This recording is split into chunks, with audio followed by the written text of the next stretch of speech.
সাইয়েদনা ঈসা আলাইহিস সালাম দাজ্জালকে হত্যা করার জন্য বাংলাদেশে নামবে না, দাজ্জালকে হত্যা করার জন্য সৌদি আরবেও নামবে না, মিশরেও নামবে না, ইরাকেও নামবে না, লেবাননেও নামবে না, আলজেরিয়াতেও নামবে না, তিউনিসিয়াতেও নামবে না, মরক্কোতেও নামবে না। সাইয়েদনা ঈসা আলাইহিস সালাম দাজ্জালকে হত্যা করার জন্য ফিলিস্তিনের দামেস্কের জামে মসজিদের সবচেয়ে বড় মিনারার পাশে দুইজন ফেরেশতার পাখার উপরে ভর করে জমিনে নেমে আসবেন। এই জায়গাটা অনেক গুরুত্বপূর্ণ জায়গা। আল্লাহ বলেছেন বারাক না হাওলা, এই পুরো এলাকাটাকে আমি বরকত দিয়ে ছেয়ে দিয়েছি। পড়েন আল্লাহু আকবার। আবার এই জায়গায় বিশাল একটা যুদ্ধ হবে। ফিলিস্তিনের একটা শহর আছে আল গৌতা, এই গৌতা শহরে মুসলমানদের কেন্দ্রবিন্দু হবে। কিয়ামতের আগ দিয়ে যা যা ঘটবে সব এই ফিলিস্তিনে ঘটবে। এই জন্য তিন আর জাইতুনের কসম কাটার মধ্য দিয়ে ফিলিস্তিনের কসম কেটেছে কে? এই ফিলিস্তিনের বাইতুল লাহাম, যেটাকে বলে বেথেলহাম, এই বেথেলহাম সিটিতে ঈসা আলাইহিস সালামের জন্ম। সুবহানাল্লাহ পড়েন।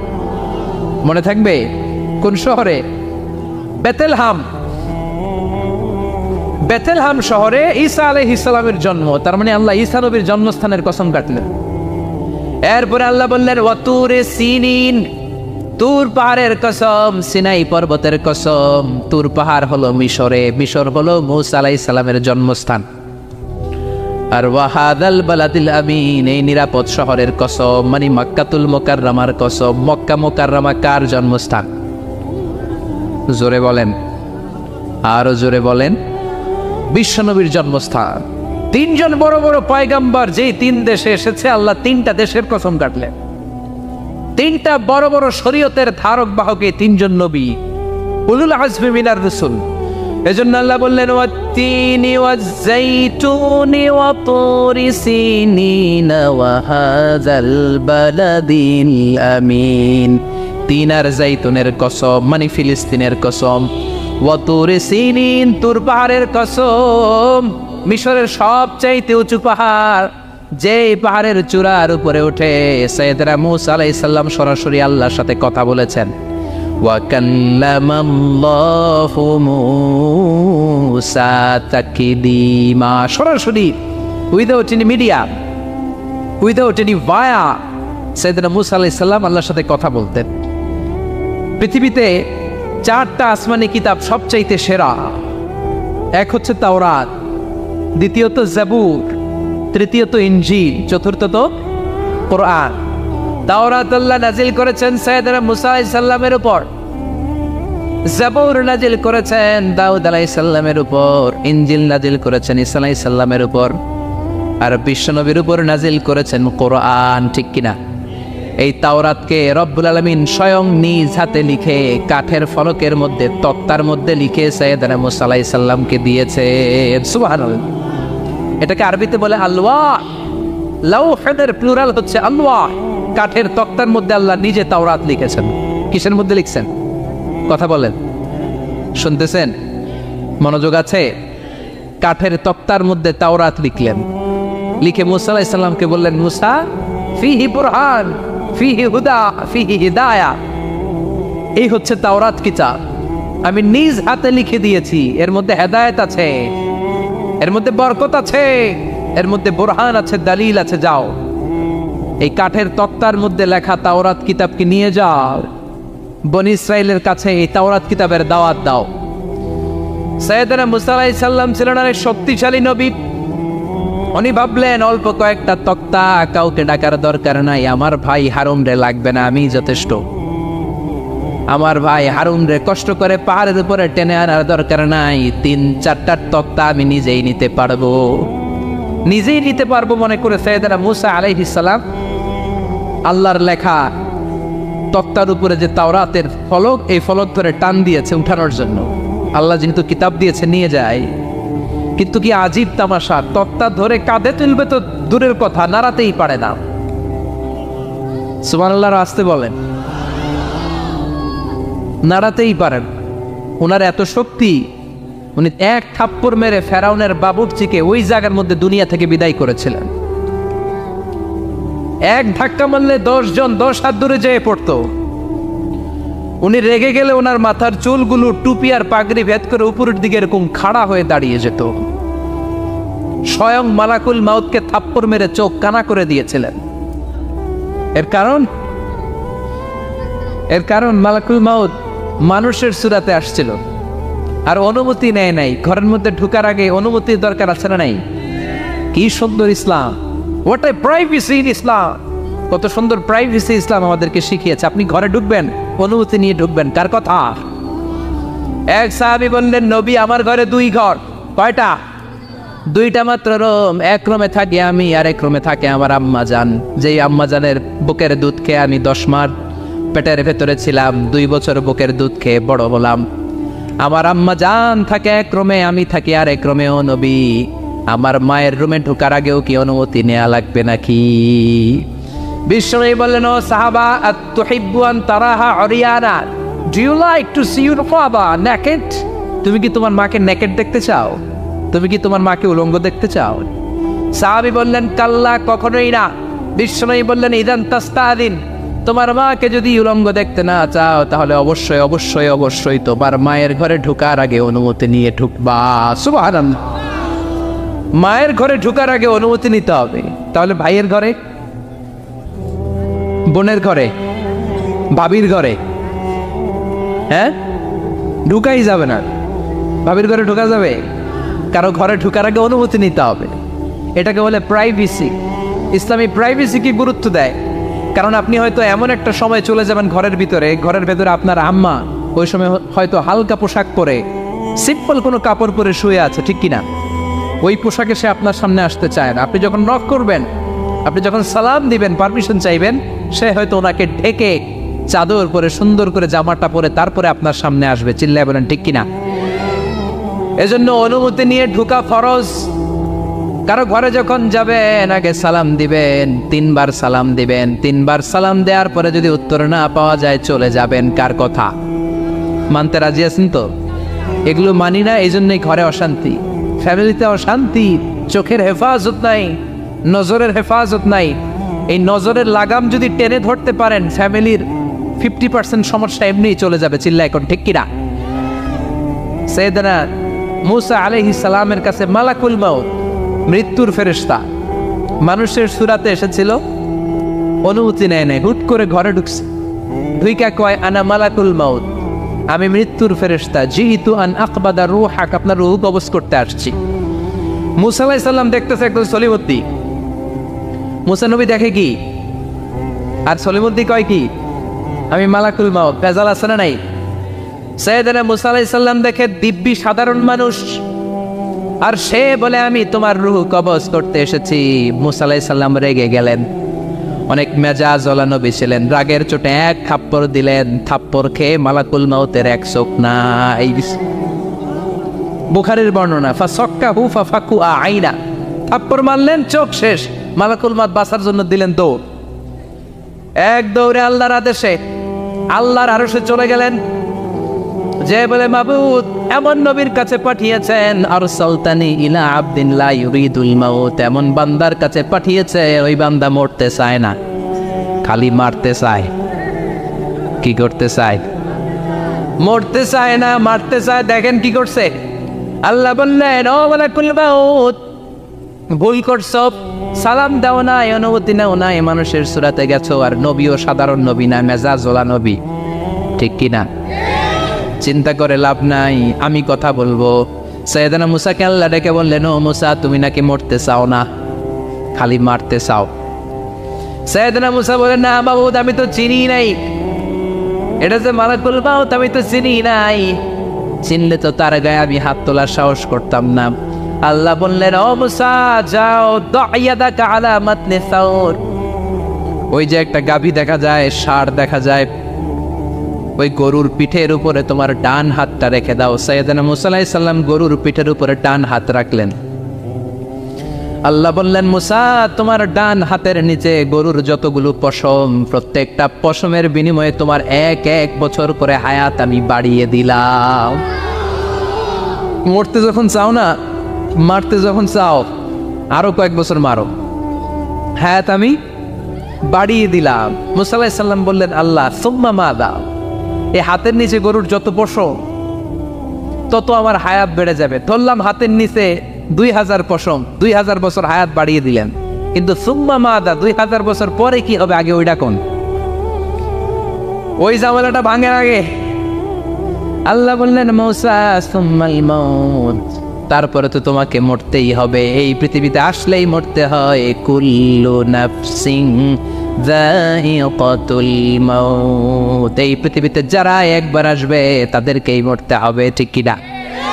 সাইয়েদনা মূসা আলাইহিস সালাম বললেন ফাল আনা, তাহলে আর দেরির দরকার নাই, এখনই আমাকে নিতে বলেন। সুবহানাল্লাহ। মালাকুল মাউত এসে মূসা আলাইহিস সালামের রূহ কবজ করে ফেললেন। এই মূসা আলাইহিস সালামের সাথে সরাসরি আল্লাহর কথা হতো এই তুর পাহাড়ের উপর, আর এই তুর পাহাড়ের নামে কসম কেটেছে কে?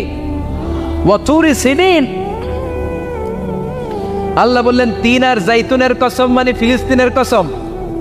ওয়া তুরি সিনিন, তুর পাহাড়ের কসম, যেই তুর পাহাড়ের উপরে আমি তাওরাত কিতাব নাজিল করেছি। তাওরাত কিতাবটাকে কাঠের ফলকের মধ্যে লিখে বললেন মূসা নিয়ে যাও। মূসা আলাইহিস সালাম নিতে পারে না, মনে আছে? মনে আছে আপনাদের না ভুলে গেছেন? মূসা আলাইহিস সালাম ধরলেন, নাড়াতে পারেন না, আর কাঁধে তুলবে তো দূরের কথা, নাড়াতেই তো পারেন। এত শক্তিশালী নবী। তাওরাতের যে আলওয়াহুত তাওরাত, তাওরাতের ফলক, এই বাণীগুলো নিয়ে বাণীবাহকের কাজ করবে, বার্তাবাহকের কাজ করবে, বনী ইসরায়েলের কাছে এই পয়গাম পৌঁছে দিবে, কিন্তু তুলতেই তো পারে না। আল্লাহরে ডেকে বলে আল্লাহ পারি না। আল্লাহ বললেন ট্রাই করো, ট্রাই এগেইন, আবার চেষ্টা করো, দেখো না পারো কিনা। হাবিল সাইয়েদনা মূসা আলাইহিস সালাম ভাবলেন এই দিক দিয়ে পারি না, ওই দিক দিয়ে ধরলে মনে হয় পারবো। এবার তক্তার ওই পাশ দিয়ে নাড়াচাড়া শুরু করছে, ওই দিক দিয়েও পারে না। এবার ভাবলেন এক কাজ করি, মাঝখান দিয়ে দেখি নাড়াতে পারি কিনা। সাইয়েদনা মূসা আলাইহিস সালাম কাঠের তক্তাগুলোর মাঝখান দিয়ে ধরলেন, টান দিলেন, কিন্তু তক্তা নড়ে, নাড়ানোই যায় না, কাঁধে তুলবে তো দূরের কথা। সাইয়েদনা মূসা আলাইহিস সালাম অপরাগ হয়ে আল্লাহর ডেকে বললেন ও মাবুদ পারি না। আল্লাহ আসলে চাচ্ছে মূসা যেন বলে পারি না। মূসা পারে না এটা শুনতে আল্লাহর বড় মনে চায়। সুবহানাল্লাহ কইবেন না? কারণ সব জায়গায় উনি পারে আর মারে। আজকে সাইয়েদনা মূসা আলাইহিস সালামের কণ্ঠে আল্লাহ শুনতে চায় আল্লাহ আমি অপারগ, আমি পারি না। সাইয়েদনা মূসা আলাইহিস সালাম বলে আল্লাহ সাইয়েদনা জিব্রাইলকে যদি বলে আমারে যদি একটু সাহায্য করে, আমার কাঁধে তুলে দিলে আমি নিয়ে বাড়িতে যাব না। সাইয়েদনা জিব্রাইলকে একটু বলেন। আল্লাহ বললেন যাও জিব্রাইল, হেল্প আউট মূসা, মূসা আলাইহিস সালামকে সাহায্য করো। এবার সাইয়েদনা মূসা আলাইহিস সালাম ধরলেন এই দিকে, সাইয়েদনা জিব্রাইল ধরলেন এই দিকে। দুইজন মিলে তাওরাত লেখা কাঠের তক্তাগুলো উঠাতে চাইলেন, কিন্তু কি আজীব তামাশা, সাইয়েদনা জিব্রাইলও পারে না। সাইয়েদনা মূসা আলাইহিস সালাম বলেন ও ভাই জিব্রাইল চলো জায়গা চেঞ্জ করে তুমি এদিক দিয়ে ধরো, আমি ওই দিকে ধরি, আবার জোরসে টান মারো। দেশ গ্রামে কয় না জোরসে টান, এইও সিস্টেমে দুইজন মিলে টানে, কিন্তু নাড়াতেই পারে না। আগে তো হাতে নিবে, তারপরে কাঁধে তুলবে, দুইজনেও পারে না। গায়ে যত জোর আছে সাইয়েদনা মূসা আলাইহিস সালাম জোরসে টান দিলেন, যত জোর, সব জোরকে একসাথে করে তিনি টান দিয়েছেন। টানের চোটে দেহের প্রতিটা লোমকূপ থেকে ঘাম বেরোতে শুরু করেছে। টানের চোটে রক টান খেয়ে যাচ্ছে, কোমরের রক ছিঁড়ে যাওয়ার অবস্থা, কিন্তু কাঠের ফলকগুলো নাড়ানো যায়। সাইয়েদনা মূসা আলাইহিস সালাম বললেন আল্লাহ জিব্রাইলও পারে না। জিব্রাইলের সাথে হাজার হাজার সহকারী ফেরেশতা, তাদেরকে একটু বলেন হেল্প করার জন্য। সুবহানাল্লাহ পড়েন। হাজার হাজার ফেরেশতা তুর পাহাড়ের উপর সবাই মিলে জোরে জোরে টান দেয়, জোরে জোরে টান দেয়, সবাই মিলে চেষ্টা করে তাওরাত লেখা ফলক এক প্রান্ত থেকে আরেক প্রান্ত কোনো জায়গা দিয়ে ধরে 1 ইঞ্চি নাড়াতে পারে না। এই অবস্থা দেখে আল্লাহ বললেন ঘটনা কি? আল্লাহ পারি না। সাইয়েদনা মূসা আলাইহিস সালাম কি বলে? আল্লাহ পারি না। আল্লাহ বললেন মূসা এই ফলকগুলোর এত ওজন নয়, কাঠের এই তক্তাগুলোর এত ওজন নয়, কিন্তু এই কাঠের তক্তার মধ্যে যে বাণীগুলো লেখা হয়েছে বাণীগুলো কার? এটা আমার বাণী, আমার কথা। এই জিনিসটা বোঝানোর জন্য আমি এটার ওজনকে ভারী করে দিয়েছি। এবার জিব্রাইলের সহকারী ফেরেশতা লাগবে না, জিব্রাইলের সহযোগিতা লাগবে না, তোমার গায়ে আমি যেই জোর দিয়েছি টান দিয়ে দেখো সবগুলারে কাঁধে তুলে নিতে পারবা। সাইয়েদনা মুসা আলাইহিস সালাম এবার বিসমিল্লাহ বলে সব কিনি তাওরাত লেখা কাঠের তক্তাগুলো কাঁধে নিয়ে এক দৌড়ে বাড়ি। আল্লাহু আকবার। যেই পাহাড়ের উপর এই তক্তা টানাটানির ঘটনা ঘটেছে পাহাড়টার নাম, এজন্য আল্লাহ বললেন ওয়াত্তিনি ওয়াজ-যাইতুনি ওয়া তুরি সিনিন ওয়া হাদাল বালাদিল আমিন। তিন আর জাইতুনের কসম, তুর পাহাড়ের কসম। আবার তুর পাহাড়ের মধ্যে নূরের তাজাল্লি দিয়েছে কে? فلما تجلى ربه جعله دكا وخر موسى صعقا। সাইয়েদনা মুসা আলাইহিস সালাম বললেন আল্লাহ তোমাকে দেখতে চাই। আল্লাহ বললেন দেখতে পারবে না, পাহাড়ের দিকে তাকাও, পাহাড়ের মধ্যে নূরের তাজাল্লি দেব, যদি পাহাড় টিকে যায় তাহলে দেখতে পাবা। আল্লাহ যখন তুর পাহাড়ের উপর তাজাল্লি মেরেছেন, পাহাড় ভেঙে খান খান হয়ে যায়, সাইয়েদনা মুসা আলাইহিস সালাম বেহুশ হয়ে যায়। এই বেহুশ হওয়ার ঘটনা আর পাহাড় জ্বলে ছাই হওয়ার ঘটনা যেখানে ঘটেছে, ওই পাহাড়টার নাম জোরে বলেন। ওই তুর পাহাড়ের কসম কেটেছে কে? ওয়াতুরি 2285 মিটার উঁচু, অনেক উঁচু পাহাড়। আবার ইয়াজুজ মাজুজ যখন পৃথিবীতে আক্রমণ করবে, ইন্না ইয়াজুজ ওয়া মাজুজ মুফসিদুনা ফিল আরদ।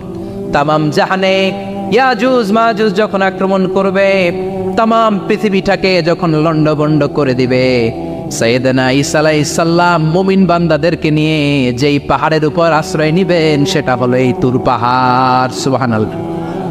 ঈসা আলাইহিস সালাম মুমিনদেরকে নিয়ে এক পাহাড়ে চলে যাবেন এই ইয়াজুজ মাজুজের অত্যাচার থেকে বাঁচার জন্য। এদেরকে ইংরেজিতে বলে Gog Magog. If you search in Google by writing Gog and Magog, আপনি পেয়ে যাবেন ইয়াজুজ মাজুজের কাহিনী। হাত্তা ইযা ফুতিহাত ইয়াজুজ ওয়া মাজুজ ওয়া হুম মিন কুল্লি হাদাবিন ইয়ানসিলুন। লক্ষ লক্ষ ইয়াজুজ মাজুজের বাহিনী আসবে। এই ইয়াজুজ মাজুজের বাহিনীর অত্যাচার, অবিচার, অনাচার, জুলুম থেকে, মারামারি থেকে বাঁচার জন্য মুসলমানরা ঈসা আলাইহিস সালামের নেতৃত্বে যেই পাহাড়ের উপর আশ্রয় নিবেন, ওই পাহাড়ের নাম হলো তুর পাহাড়। ওই পাহাড়ের নাম কি? কোরআনে অনেকবার আল্লাহ তাআলা এই তুর পাহাড়ের কথা বলেছেন। আমি নিজে এই তুর পাহাড়ের চূড়ায় উঠেছি 2 বার। পাথরের পাহাড়, মাঝরাতে উঠতে হয়। এই তুর পাহাড়ের নিচে একটা গির্জা আছে, খ্রিস্টানদের প্রাচীনতম গির্জা, সেন্ট ক্যাথেরিনা গির্জা। এই গির্জার ভিতরে ঢুকেছিলাম দেখার জন্য। এটা পবিত্র জায়গা। মুসা আলাইহিস সালাম যখন যাচ্ছিলেন, আল্লাহ বলেন ফাখলা'না আলাইক ফাখলা'না আলাইকা ইন্নাকা বিল ওয়াদিল মুকাদ্দাসি তুয়া। শুজ অফ, জুতা খুলে ফেলো। মুসা জুতা খুলে ফেলো। ইন্নাকা বিল ওয়াদিল মুকাদ্দাসি তুয়া। You are in a very holy valley, very sacred valley. একটা পবিত্র উপত্যকায় তুমি এসেছো। এর চাইতে উন্নত এবং পবিত্র উপত্যকা আমি মহাবিশ্বে কোথাও সৃষ্টি করি নাই। চিল্লায় পড়েন সুবহানাল্লাহ। মাঝরাতে এই তুর পাহাড়ে উঠতে হয়, ব্যাকপ্যাক নিয়ে যেতে হয়, সেখানে পানি টানি খাবার দাবার নিয়ে ওঠা লাগে। 3-4 ঘন্টা লাগে উঠতে, নামতে আবার 3-4 ঘন্টা। সকালে 10টা-11টার পরে আর তুর পাহাড়ে থাকা যায় না, কারণ আমাদের বাংলাদেশের পাহাড়গুলো মাটির পাহাড়, তুর পাহাড় হচ্ছে পাথরের পাহাড়। পাথরের পাহাড়ে যখন সূর্যের আলো লাগে, পাথরের পাহাড় গরম হয়ে যায়। আমরা মাঝরাতে উঠতে শুরু করলাম। আমরা যখন উঠতেছি দেখলাম খ্রিস্টিয়ান কমিউনিটির একটা গ্রুপ, তারাও উঠছে, ইহুদিদের একটা গ্রুপও উঠছে, কারণ এটা 3 ধর্মের লোকদের কাছে তীর্থস্থান। এই তুর পাহাড়ের চূড়ায় ছোট্ট একটা মসজিদ আছে, 7-8 জন নামাজ পড়া যায়। খ্রিস্টানদের একটা গির্জা আছে, ইহুদিদের একটা সিনাগগ আছে। ফজরের সময় উঠলাম, পুরো সিলসিলাতুল জিবাল তুর পাহাড় দেখলাম। অবাক হলাম, এই পাহাড়ে বিশ্বনবী মেরাজের রাতে নেমে দোয়া করেছেন, ঠিক কিনা? এই পাহাড়ে ঈসা আলাইহিস সালাম মুমিনদেরকে নিয়ে ইয়াজুজ মাজুজের আক্রমণ থেকে বাঁচার জন্য আশ্রয় নেবেন। এই তুর পাহাড়ের কসম কোরআনের ভেতরে কেটেছে কে?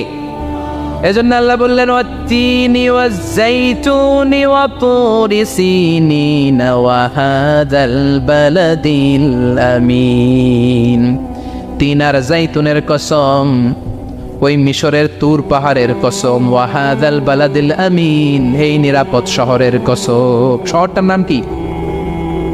কি নাম? এই নিরাপদ শহর দ্বারা আল্লাহ বুঝিয়েছে মক্কা, না ফিলিস্তিন না, ফিলিস্তিন হচ্ছে প্রথমটা।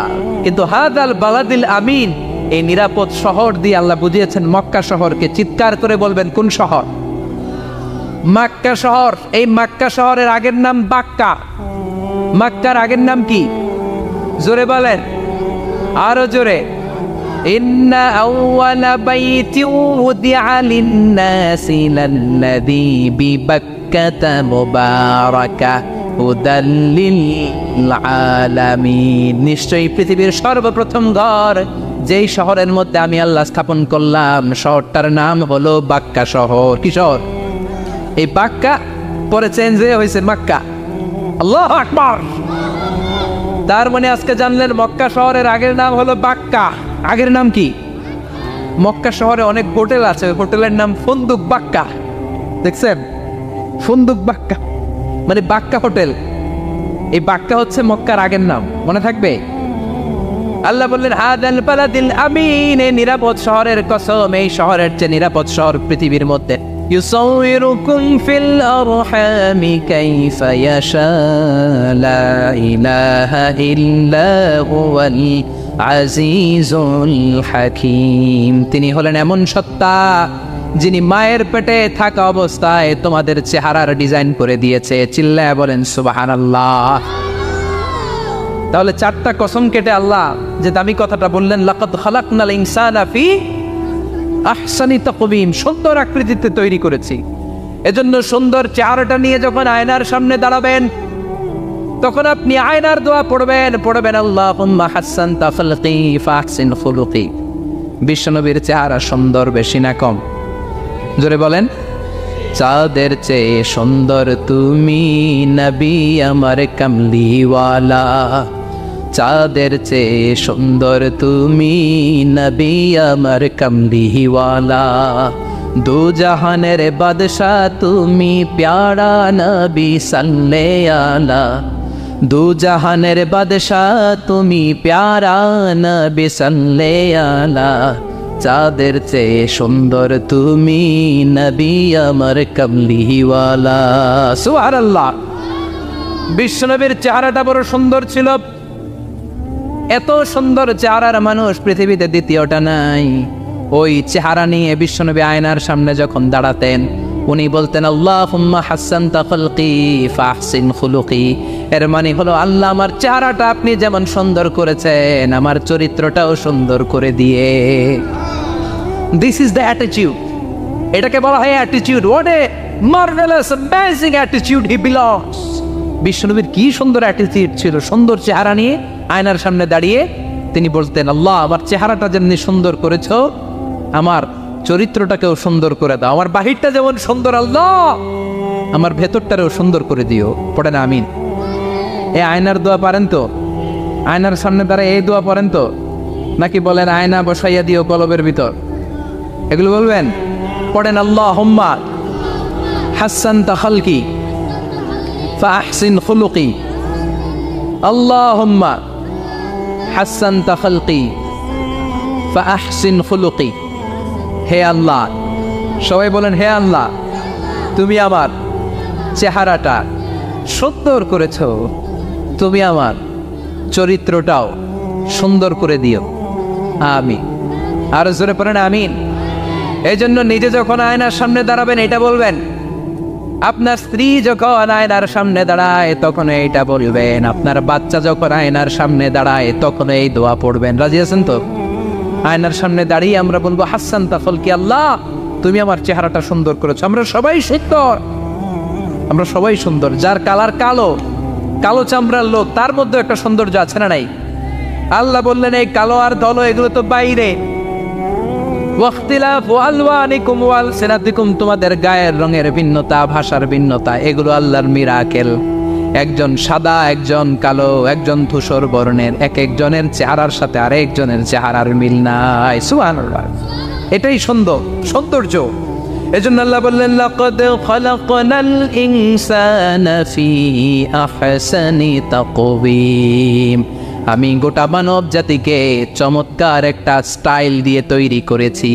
এই স্টাইলের সাথে পৃথিবীর কোনো প্রাণীর কোনো মিল থাকে না। সুবহানাল্লাহ। কি অসাধারণ আমাদের কাঠামো। আপনি যদি হিউম্যান ব্রেইন নিয়ে চিন্তা করেন, আমাদের ব্রেইনের ক্যাপাসিটি কিন্তু অনেক বেশি। এই পৃথিবীতে সবচেয়ে পাওয়ারফুল যে কম্পিউটার আবিষ্কার করা হয়েছে এটার নাম Cray one supercomputer. United States of আমেরিকাতে যারা মিলিটারি বেসে জব করে তাদের ম্যাথমেটিক্যাল ইকুয়েশন ড্র করার জন্য, সলিউশন করার জন্য এই ক্রে-1 সুপার কম্পিউটার তারা ইউজ করে। বিজ্ঞানীরা হিউম্যান ব্রেইনের ক্যাপাসিটির সাথে ওই ক্রে-1 সুপার কম্পিউটারের তুলনা করেছে। তারা তুলনা করে দেখেছে ক্রে-1 সুপার কম্পিউটারের চেয়েও আমাদের ব্রেইন শতগুণ বেশি শক্তিশালী। আমাদের হেয়ারিং সিস্টেম নিয়ে যদি আপনি গবেষণা করেন অবাক হয়ে যান। এই যে কানের মধ্যে এখানে পেঁচানো দেখা যায়, এটা কি আল্লাহ এমনি এমনি দিছে? মা খালাকতা হাদা বাতিলা, এমনি এমনি আল্লাহ কিচ্ছু দেয় নাই। এই পেঁচানো ডিজাইন না থাকলে আপনি শুনতে পেতেন না। আপনার কান দুইটা যদি কেটে কান কাটা রমজান করে দেয়, আপনি কোনো আওয়াজ শুনতে পাবেন না। এই কানের ডিজাইনগুলো, এই আঁকাবাঁকা পথগুলো আল্লাহ তাআলা দিয়েছে ইথারে ভেসে আসা সাউন্ডগুলোকে ইলেকট্রিক্যাল সিগন্যালের মাধ্যমে ভেতরে ঢুকানোর জন্য। কানের 3টা পার্ট থাকে, একটা হচ্ছে আউটার এয়ার, একটা হচ্ছে মিডল এয়ার, তারপরে হচ্ছে ইনার এয়ার, মাঝখানে এয়ার ড্রাম থাকে। এই আউটার এয়ার থেকে, মিডল এয়ার থেকে, তারপরে ইনার এয়ারে ইলেকট্রিক্যাল সিগন্যাল দিয়ে বাতাসে ভেসে আসা এই সাউন্ডের ওয়েভগুলো, এই তরঙ্গগুলোকে ইলেকট্রিক্যাল সিগন্যাল দিয়ে ট্রান্সমিট করে ব্রেইনের হেয়ারিং নার্ভের কাছে পাঠিয়ে দেয়। এই সূক্ষ্ম কাজগুলো হতে আসলে অনেক সময় লাগে, কিন্তু 1 সেকেন্ডের মধ্যে আমি বলছি আর আপনারা সেকেন্ডে শুনছেন। চিল্লা এখন সুবহানাল্লাহ। আবার কান যেখানে রাখা দরকার আল্লাহ ওইখানে রাখলেন, চোখ দুইটা যেখানে দেয়া দরকার ওইখানে দিলেন, নাক যেখানে দেয়া দরকার ওইখানে, মুখ যেখানে দেয়া দরকার। এর চেয়ে সুন্দর করে কি আর তৈরি করা যেত? নাক এইখানে না রেখে অন্য জায়গায় সেট করলে কি বেশি সুবিধা হতো? নাক যদি পেছনে থাকতো, খাওয়ার সময় খাবারটা বাসি না ভালো এটা ঘ্রাণ নেয়ার জন্য সব সময় খাবার পেছনে নিয়ে ধরা লাগতো, ঠিক কিনা? তার মানে নাক এই জায়গায় রাখাতে সুবিধা হয়েছে না? সুবহানাল্লাহ কইবেন না? কি সুন্দর মুখটা দিলেন, হ্যাঁ, কি সুন্দর চোখ দিলেন। এই কান দিয়ে আমরা শুনি, দেখেন কানের সেটিংটা কত সুন্দর। ধরেন ফর এন এক্সাম্পল, উদাহরণস্বরূপ এই কানটা আল্লাহ এইখানে না রেখে এই কান যদি আপনার এই বাম বগলের ভিতরে দিত, আর এই কান যদি আপনার এই বগলের নিচে দিত, তাহলে আজকে মিজানুর রহমান আজহারের ওয়াজ শোনার জন্য সবার এইভাবে বসে থাকা লাগতো 1.5 ঘন্টা। কারণ এইভাবে এখন যেভাবে আছেন এইভাবে বসে থাকলে তো কান চাপা পড়ে যেত, কথা একটাও শোনা যেত না। সুবহানাল্লাহ কইবেন না? চোখের সেটিংটা কত সুন্দর। চোখ এইখানে না রেখে যদি মাত্র 2 ইঞ্চি উপরে এইখানে দিত, সেজদা দিতে পারতেন। শীতকালে যে ফুটবল খেলেন, হেড দিতে পারতেন। হেড দিতে গেলে বল চোখের মধ্যে লাগা, চোখ শেষ। সুবহানাল্লাহ পড়েন। কি অসাধারণ অবকাঠামো! এই হিউম্যান অ্যানাটমি নিয়ে গবেষণা করলে মানুষ অবাক হয়ে যায়। দেহের ভেতরে কি সমস্ত যন্ত্রপাতি দিলেন, কিডনি দিলেন, গল ব্লাডার দিলেন, হার্ট দিলেন, লাং দিলেন। যেখানে যে অঙ্গটা রেখে দেওয়া দরকার ঠিক সেইভাবে মায়ের পেটে থাকতেই আমাদের ডিজাইন দিয়েছে কে? এতগুলো ডিজাইনের মালিক কে? 600 কোটি মানুষ যদি পৃথিবীতে থেকে থাকে তাহলে 600 কোটি ডিজাইন লাগছে না ওনার? আরো কয়শো কোটি আসবে আমরা জানি। কয়শো কোটি ডিজাইন চলে গেছে জানি। একটা ডিজাইনের সাথে আরেকটা ডিজাইনের মিল আছে? চিৎকার করে বলেন এই কারিগরটা কে? এজন্য আল্লাহ বলেন 4টা জিনিসের কসম কেটে তোমাদেরকে আমি যেটা বলবো শোনো। লাকাদ খালাকনাল ইনসানা ফি আহসানি তাকওয়িম। আমি মানুষের আকৃতিটা, মানুষের চেহারাটা বড্ড সুন্দর করে তৈরি করেছি। এত সুন্দর করে আল্লাহ তৈরি করেছেন, এর কোনো বাতিল নাই, কোনো বিকল্প নাই। চোখ যেমন হওয়া দরকার ঠিক তেমন। এই চোখ নিয়ে কত গবেষণা হয়েছে শুনলে অবাক হয়ে যাবেন। মাত্র 2 মিলিমিটার ডাইমেনশন ছোট্ট আমাদের চোখ। এই চোখ দিয়ে আমরা অনেক কিছু দেখি। কাছের জিনিস যেমনি দেখি, দূরের জিনিসও দেখি। দূরের চাঁদ দেখি, দূরের সূর্য দেখি, দূরের মেঘমালা দেখি, ওই বিমানটাকে দেখি, আবার কাছে ছোট্ট মানুষটাকেও দেখি, ঠিক কিনা? এটার ভেতরে আল্লাহ অনেক পাওয়ারফুল মেগাপিক্সেল দিয়েছেন। এই পৃথিবীতে সবচাইতে পাওয়ারফুল যে ক্যামেরাগুলো আবিষ্কার হয়েছে মুভি শুট করার জন্য, সেখানে যেই মেগাপিক্সেল আল্লাহ দিয়েছেন চোখের ভেতরে এর কয়েক গুণ বেশি দিয়েছেন। চিল্লায় বলেন আল্লাহু আকবার। এই চোখ দিয়ে মেডিকেল সায়েন্স বলছে human eyes can identify more than 10 million colours. 1 মিলিয়নে 10 লক্ষ, 10 মিলিয়নে কত? 1 কোটি। তার মানে এই চোখ দিয়ে আমরা আমাদের এক একটা চোখ দিয়ে 1 কোটি ধরনের রং শনাক্ত করতে পারি। এক লাল রঙের মধ্যে কত লাল, লাইট রেড, ডিপ রেড, কত ধরনের মিক্স করে কত কালার হয়, সবকিছু চোখ দিয়ে আমরা ধরতে পারি। চিল্লায় বলেন আল্লাহু আকবার। জিহ্বা দিয়ে স্বাদ নেওয়ার সুযোগ দিলেন। এই জিহ্বার পার স্কয়ার সেন্টিমিটারে টেস্ট বার্ড রয়েছে 184টা। সেই হিসাবে আপনার জিহ্বার উপরিভাগ দিয়ে আপনি 10,000-এরও বেশি ধরনের খাদ্যের স্বাদ আস্বাদন করতে পারেন। চিৎকার করে পড়েন আল্লাহু আকবার।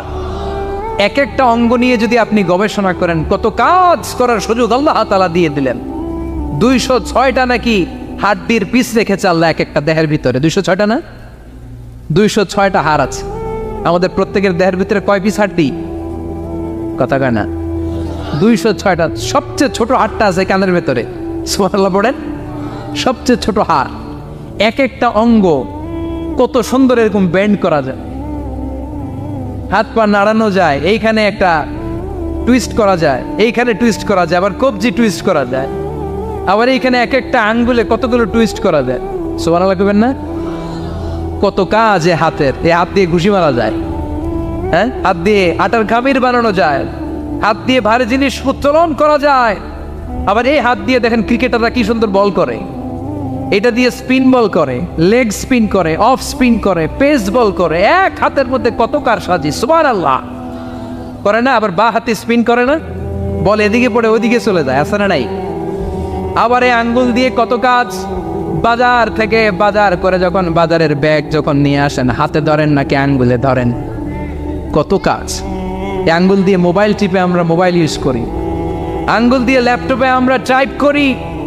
ডাক্তাররা এই আঙ্গুল দিয়ে সুই ইউজ করে সূক্ষ্ম সূক্ষ্ম সার্জারির কাজগুলো করে। অবাক হয়ে যাবেন এই আঙ্গুলের কত কাজ। এই আঙ্গুল দিয়ে আবার এখন ক্রিকেটেও এরকম 2 আঙ্গুল তুললে ছক্কা, আছে না নাই?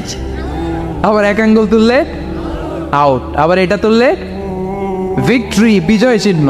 দেখবেন যত নেতা খেতা করে পুলিশে ধরে এটা দেখায়, আছে না নাই? এইভাবে কত ধরনের নমুনা আমরা ইউজ করি, কতভাবে হাতগুলোকে ইউজ করি, কতভাবে পা গুলোকে ইউজ করি। দেহের এই সৌন্দর্য আমাদের দান করেছে কে? লাকাদ খালাকনাল ইনসানা ফি আহসানি তাকওয়িম। আমি মানুষকে সব চাইতে সুন্দর আকৃতিতে তৈরি করেছি। সুবহানাল্লাহ পড়েন, চিল্লায় পড়েন আল্লাহু আকবার। আল্লাহ বললেন মানুষ সব চাইতে সেরা, মানুষ হলেন সব চাইতে সেরা। মানুষ যখন সেরা হয়, মানুষের চাইতে সেরা কেউ হয় না। আবার মানুষ যদি নিকৃষ্ট হয়ে যায়, মানুষের চাইতে নিকৃষ্ট কেউ হতে পারে না, ঠিক কিনা? আল্লাহ বললেন মানুষের আকৃতি আমি বড্ড চমৎকার করে বানালাম। সবচেয়ে সুন্দর আকৃতি মানুষের। সবচেয়ে সুন্দর আকৃতি কার? জোরে বলেন। সবচেয়ে বেশি মর্যাদা কার? আশরাফুল মাখলুকাত কে? আশরাফুল মাখলুকাত কে? চিল্লায়া বলেন। নাকি হাতি? রয়্যাল বেঙ্গল টাইগার শক্তিশালী না? এটা এটা তো মানুষ খেয়ে ফেলায়, তো এটাই না আশরাফুল মাখলুকাত হওয়া দরকার? হাতি সবচেয়ে শক্তিশালী না? তো এইটাই না আশরাফুল মাখলুকাত হওয়া দরকার? এগুলো কোনটাই আশরাফুল মাখলুকাত না। আশরাফুল মাখলুকাত হচ্ছে মানুষ। আশরাফুল মাখলুকাত কি? চিল্লায় বলেন আশরাফুল মাখলুকাত কে? এজন্য আল্লাহ বললেন লাকাদ খালাকনাল ইনসানা ফি আহসানি তাকওয়িম। আমি মানুষকে চমৎকার আকৃতি দিয়ে তৈরি করেছি।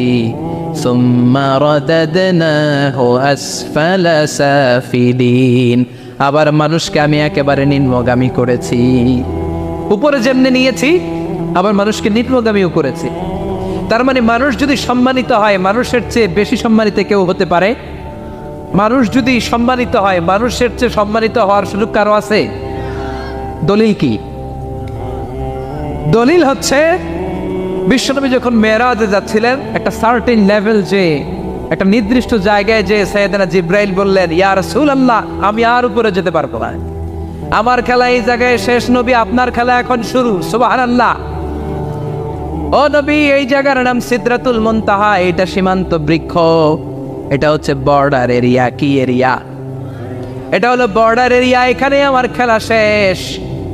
আজীবন আমি এই জায়গায় এসে কান পেতে আল্লাহর অর্ডার শুনেছি, আর ওই অর্ডার তামিল করার জন্য দুনিয়াতে নেমেছি। আমি জিব্রাইলের উপরে যদি 1 ইঞ্চি উপরে ওঠার চেষ্টা করি, আমার শত শত পাখাগুলোকে জ্বালিয়ে ছাই করে দিবে কে? সাইয়েদনা জিব্রাইলের উপরে যেতে পারে নাই। যেখানে সাইয়েদনা জিব্রাইলের খেলা শেষ, ওইখানে বিশ্বনবীর খেলা শুরু হয়েছিল। কোন সুবহানাল্লাহ। তার মানে মানুষ যখন উপরে ওঠে, এত উপরে উঠে যায়, ফেরেশতাদেরকেও হার মানিয়ে ফেরেশতাদের উপরে চলে যায়। আবার মানুষ যখন নিচে নামতে শুরু করে, শয়তানকেও হার মানিয়ে নিচে চলে যায়, ঠিক কিনা? তার মানে হাইয়ার হলে সব দিক দিয়ে হাইয়ার। হাইয়েস্ট তো অল ক্রাইটেরিয়াতে সে হাইয়েস্ট, লোয়েস্ট তো অল ক্রাইটেরিয়াতে সে লোয়েস্ট। মানুষ ভালো হলে এর চেয়ে ভালো আর হয় না, মানুষ খারাপ হলে তার চাইতে খারাপ আর হয় না। এজন্য আল্লাহ বললেন সুম্মা রাদাদনাহু আসফালা সাফিলিন। মানুষকে যেমনি আমি সুন্দর আকৃতি দিয়ে তৈরি করেছি, আবার ওই মানুষকে আমি আল্লাহ নিম্নগামী করেছি। যেটা উপরে ওঠে ওইটা আবার নিচেও নামা লাগে, ঠিক কিনা? নিরাশ হবেন না, হতাশ হবেন না, হাল ছাড়বেন না, ভরসা রাখুন কার উপর? মনে থাকবে এই সূরার সেন্ট্রাল থিম বা সাবজেক্ট ম্যাটার, কেন্দ্রীয় আলোচ্য বিষয় হচ্ছে নিরাশ হওয়া যাবে না, হতাশ হওয়া যাবে না, হাল ছেড়ে দেওয়া যাবে না, ভরসা রাখতে হবে কার উপর? এজন্য আল্লাহ আলোর কথা বলেছেন। সুবহানাল্লাহ পড়েন। এই সূরা নাজিলের একটা ব্যাকগ্রাউন্ড আছে, শুনবেন? কোন প্রেক্ষাপটে নাজিল হলো শুনবেন? এই সূরাটা হচ্ছে সূরাতুদ দুহা, হচ্ছে মাক্কি সূরা। কি সূরা? সবাই কোন? মাক্কি সূরা, এবং মাক্কি যুগের একেবারে শুরুর দিকে নাজিল হওয়া সূরা। বিশ্বনবীর কাছে কোরআনের শুরুর দিকে যে সমস্ত আয়াত নাজিল হয়েছে, বিশ্বনবী প্রচার করেছেন। কারণ আল্লাহ বলেছেন বাল্লিগ মা উনজিলা ইলাইক, নবী আপনার কাছে আমি যা নাজিল করেছি প্রচার করে দেন, প্রচার করে দেন। তো যাই নাজিল হতো বিশ্বনবী প্রচার করে দিত। হঠাৎ করে কোরআন নাজিল হওয়া বন্ধ হয়ে গেল, আর নাজিল হয় না। বিশ্বনবী started to miss the revelation, কোরআনকে খুব মিস করতে লাগলেন। কিরে, কি সুন্দর জিবরাইল আসতো, কোরআন নিয়ে, ওহী নিয়ে, আসে না কেন? নাজিল হচ্ছে না কেন? এখন বিশ্বনবী কোরআন পেলে কোরআন প্রচার করত, কোরআনের আয়াতগুলো সবার সাথে শেয়ার করত। এখন নাজিলও হয় না, শেয়ারও করতে পারে, প্রচারও করতে পারে, প্রচার কার্যক্রম বন্ধ। কাফেরদের মধ্যে গুনগুন শুরু হয়ে গেল, মুহাম্মদ তোর রব তোরে ভুলে গেছে। নাউজুবিল্লাহ কইবেন না? তোমার রব তোমারে ভুলে গেছে, তোমার আল্লাহ তোমার উপর অসন্তুষ্ট হয়েছে। কোনো বর্ণনায় এসেছে 15 দিন, কোনো বর্ণনায় 1 মাস, কোনো বর্ণনায় 3 মাস, কোনো বর্ণনায় 6 মাস ওহী নাজিল বন্ধ ছিল। বিশ্বনবী ওহীকে মিস করতে লাগলেন। ঘটনা কি? ওহী নাজিল হয় না কেন? আমি এখন কি প্রচার করব? বিশ্বনবী আর কিছুই প্রচার করতে পারছেন না, নাজিলও হয় না, উনিও প্রচার করতে পারেন না। কারণ বিশ্বনবী তো মন গড়া কিছু বলেন না। বলেন ওয়ামা ইয়ানতিকু আনিল হাওয়া ইন হুয়া ইল্লা ওয়াহয়ুই ইউহা। আল্লাহর ওহী আসলে বিশ্বনবী বলে, তা না হলে বিশ্বনবী বলে? বিশ্বনবী যাই নাজিল হতো প্রচার করে দিতেন, যা তোনার উপর অবতীর্ণ হতো মানুষের সাথে শেয়ার করে দিতেন। এখন আয়াত নাজিল হয় না, বিশ্বনবীও শেয়ার করতে পারে না। সাহাবারা বলল বিশ্বনবী আয়াত নাজিল হয় না কেন? বিশ্বনবী বলে আমি কিছু জানি না। কাফির মুশরিক মহলে গুনগুনানি শুরু হয়ে যায়। ঘটনা কি? মুহাম্মদের রব মুহাম্মদ রে বুইল্লা গেছে, মুহাম্মদের রব মুহাম্মদের সাইরা দিছে, মুহাম্মদের আর পছন্দ করে না, এজন্য কোনো আয়াত নাজিল করে না।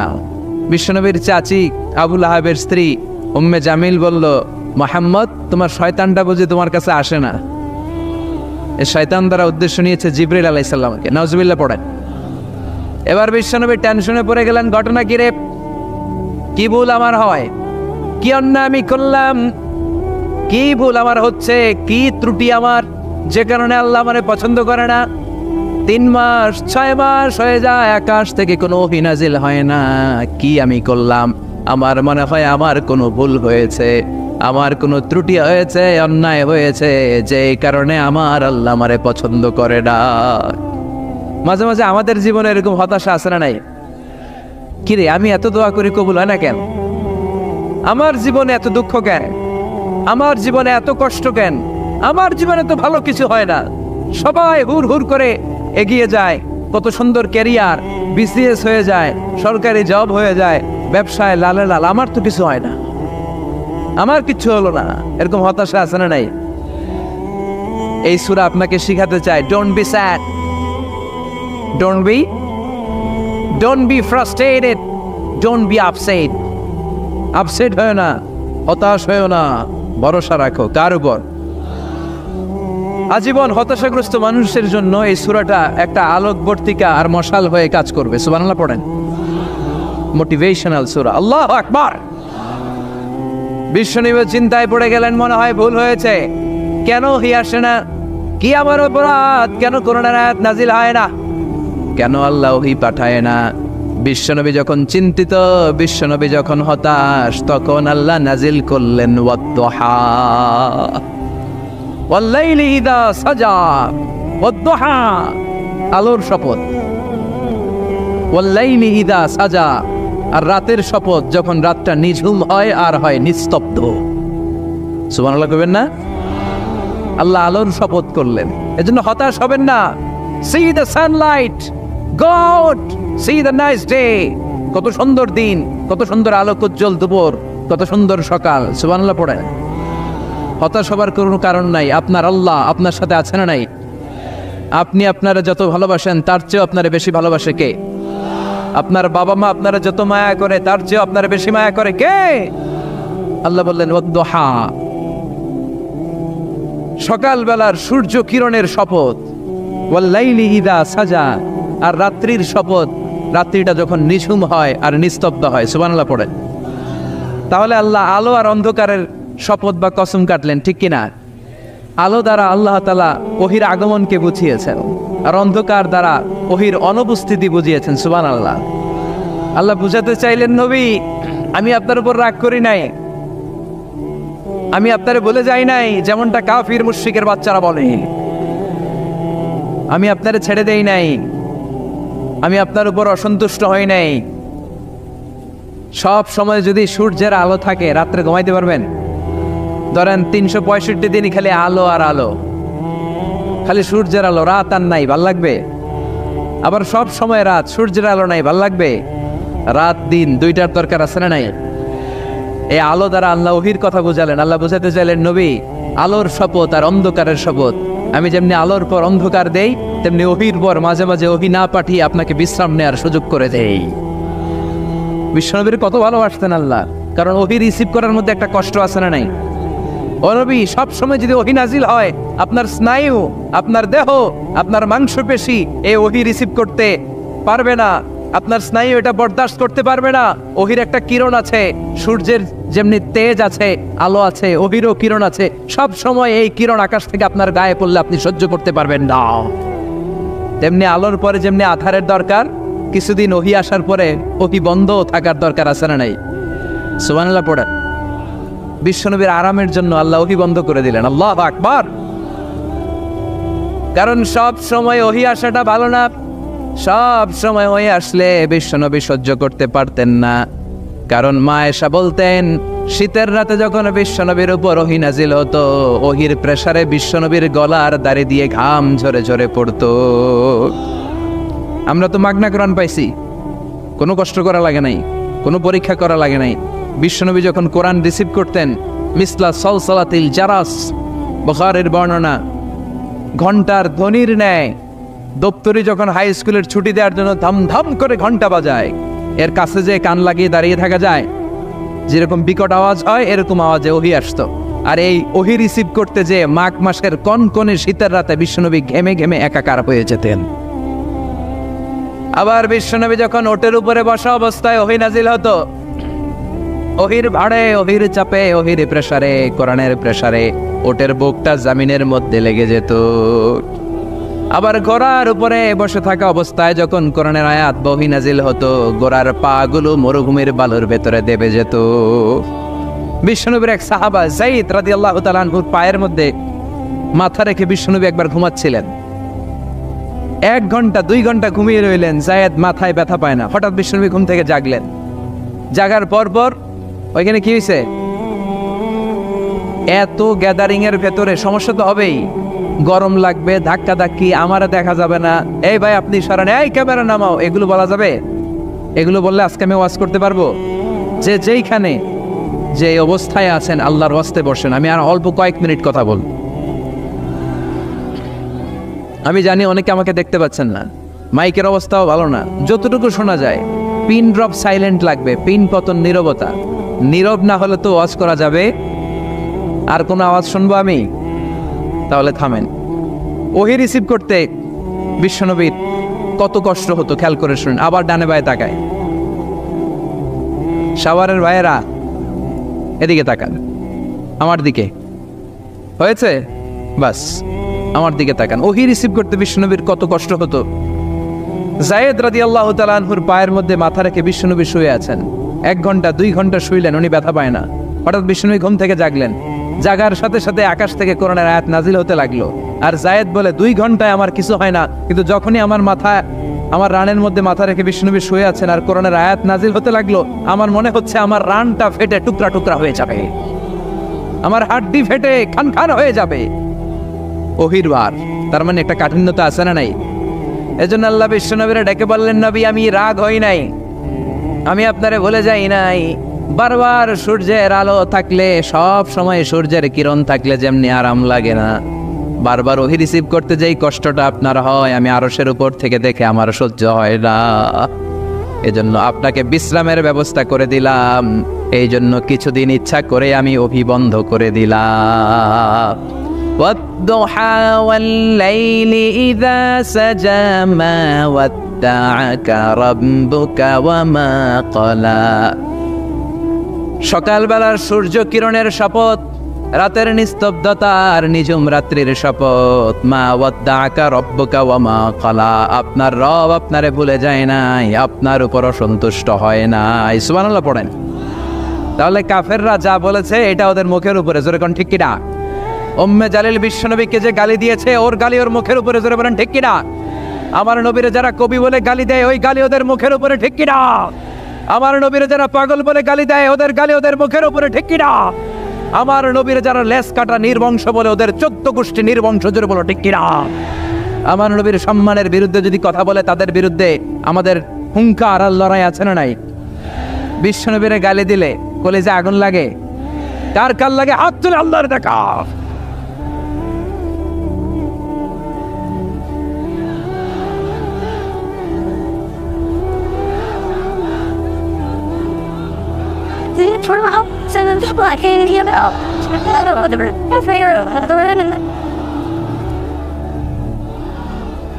বিশ্বনবীর সম্মান, এটার কোনো তুলনা হয়?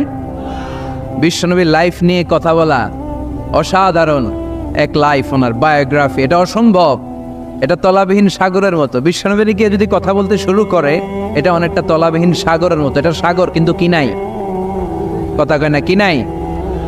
বিয়ন্ডলেস, বাউন্ডলেস, বটমলেস, ঠিক কিনা?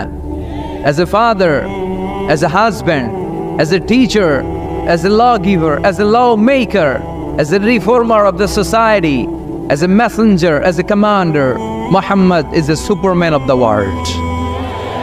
গোটা বিশ্বের জন্য তিনি সুপারম্যান হয়ে এসেছে। এজন্য আমার নবীরা যারা গালি দেয়, এগুলো পিতৃ পরিচয়হীন জারদ সন্তান। বিশ্বনবীর সম্মান নিয়ে উল্টাপাল্টা করলে এটা সহ্য করা হবে না, জোরে কোন ঠিক কিনা? তুমি আমারে গালি দাও, আমি মেনে নিব। আমার বাপের গালি দাও, মেনে নিব। আমার দলের গালি দিবি, মেনে নিব। কিন্তু আমার নবীর গালি দিলে খবর আছে না নাই?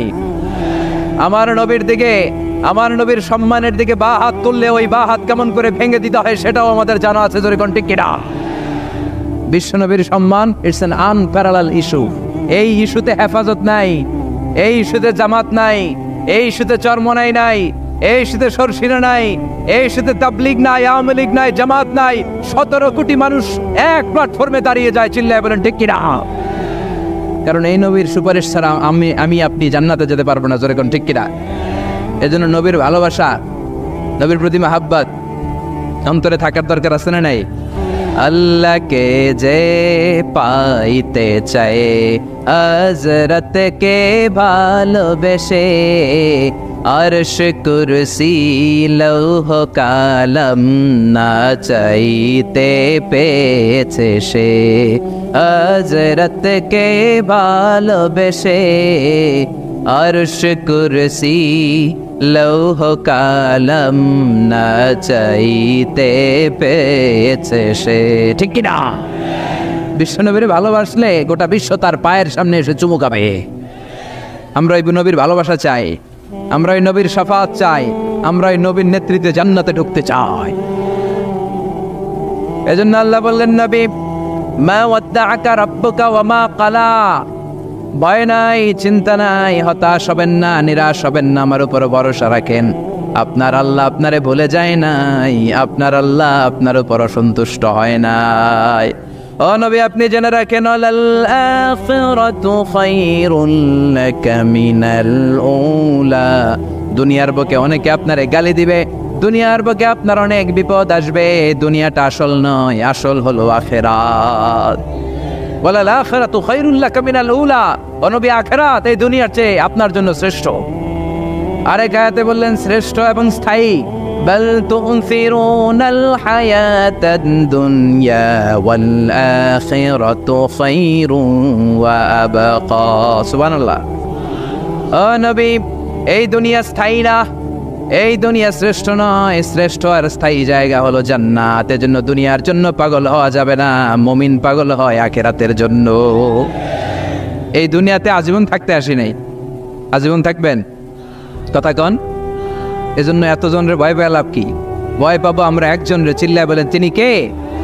যাদের হৃদয়ে আছে আল্লাহর ভয়, তারা কবু পথ ভুলে যায় না। আল্লাহর প্রেম ছাড়া এই দুনিয়ায় কারো কাছে কোনো কিছু চায় না। রাতের আধারে যারা সেজদাতে রয়, দু চোখের শ্রুতে নদী যেন বয়। ছলনার হাতছানি যতই আসুক, পেছনে ফিরেও সে তাকায় না। যাদের হৃদয়ে আছে আল্লাহর ভয়, তারা কবু পথ ভুলে যায় না। আল্লাহর প্রেম ছাড়া এই দুনিয়ায় কারো কাছে কোনো কিছু চায় না, কারো কাছে কোনো কিছু চায় না। ঠিক কি না? মুমিনের ভয় একজনের প্রতি, চিল্লায় বলেন তিনি কে? আল্লাহ বললেন, ওয়াল আখিরাতু খায়রুল লাকা মিনাল উলা। ও নবী, দুনিয়াতে এত ভয় পেয়ে কোনো লাভ নাই। বিড়ালের মতো হাজার বছর না বেঁচে সিংহের মতো একটা গর্জন দিয়ে মরার দাম অনেক বেশি। ওয়াল আখিরাতু খায়রুল লাকা মিনাল উলা। এই দুনিয়ার জীবনের চেয়ে নবী আখিরাতের দাম অনেক বেশি। এই দুনিয়ায় আমরা আজীবন থাকতে আসি, চলে যেতে হবে। এরপরে বিশ্বনবীকে আল্লাহ সান্ত্বনা দিচ্ছেন, নবী আপনি হতাশ হবেন না, নিরাশ হবেন না, ভরসা রাখেন। ওয়ালা সাউফা ইউতিকা রাব্বুকা ফাতারদা।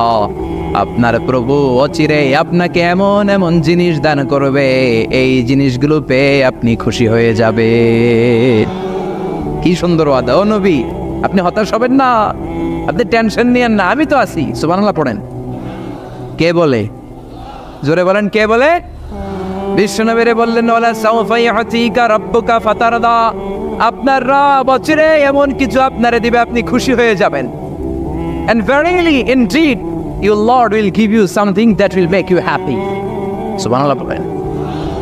অচিরেই আপনার রব আপনারে এমন এমন কিছু দিবে, এগুলো পেয়ে আপনি খুশি হয়ে যাবেন।